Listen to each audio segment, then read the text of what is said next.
I was in Europe again last spring, and you know, I always get the impression that when I'm there, there's more things happening in the world, and then I stop for a moment and realize actually it's just that the media reports it and people talk about it more often, you know. And one case in point was events off the coast of Gaza, Israel, last April, and the media not only tells people that this is happening, but when public interest organizations, citizens groups organize public protests in public places, the public media tells people about it before it happens, which is, you know, quite a concept. You know, I guess they call them advocacy journalists here, but there they don't call them that. They just call them journalists.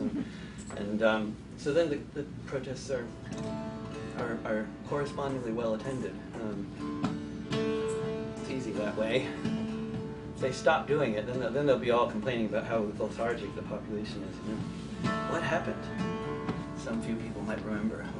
Maybe the media used to help. Well, yeah, maybe.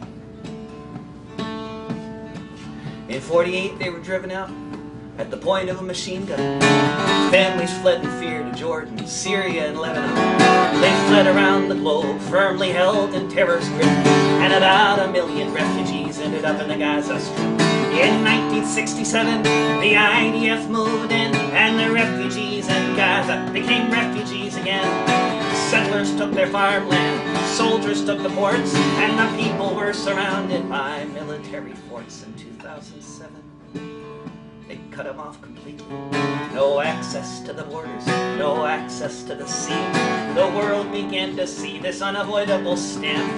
The most crowded place on earth was now a concentration camp. Israeli jet fighters bombed Gaza from the air, and they kept out the supplies needed to rebuild and repair. They kept out the convoys of humanitarian aid.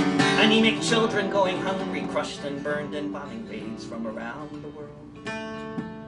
Good people tried to get across the border to the other side. Almost all of them were turned away, deported back to Turkey, Jordan, France, the USA.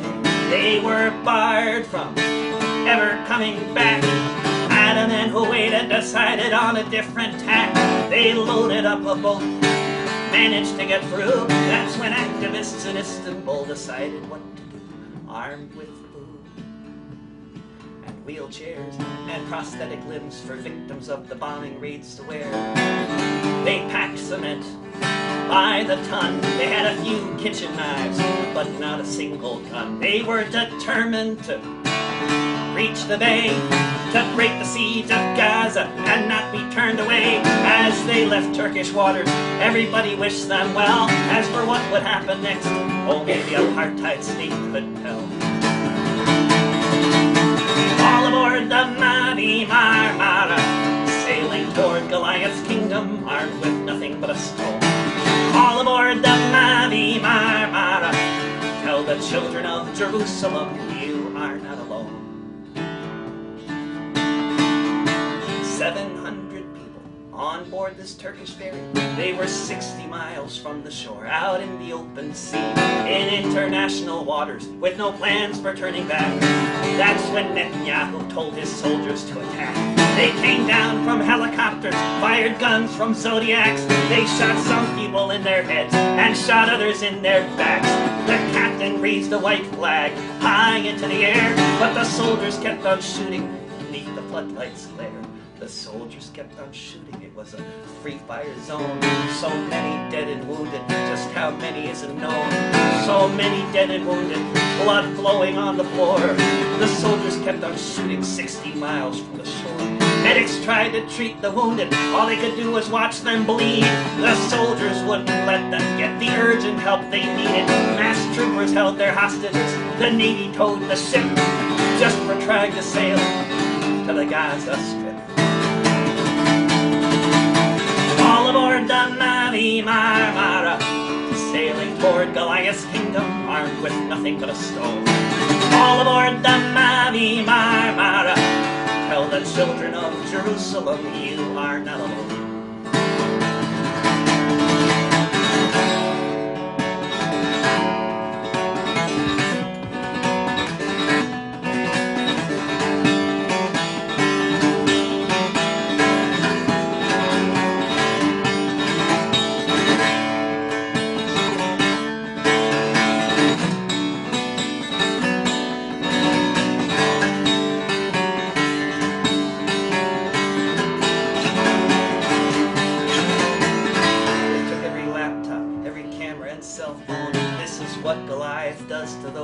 dare to throw a stone. The ghost of the Exodus is shouting at the sky, but Netanyahu isn't listening, he's just watching people die. For days nobody knew just what happened on that boat, because everyone was held in jail and dead men do not float. All the world will remember what happened on that night, and to end the siege of Gaza, more will go and join the fight. All aboard the Rachel Corrie, sailing toward Goliath's kingdom, armed with nothing but a skull. All aboard the Rachel Corrie, tell the children of Jerusalem, you are not alone. All aboard the Mavi Marmara, sailing toward Goliath's kingdom, armed with nothing but a skull. All aboard the Mavi Marmara, tell the children of Jerusalem, you are not alone.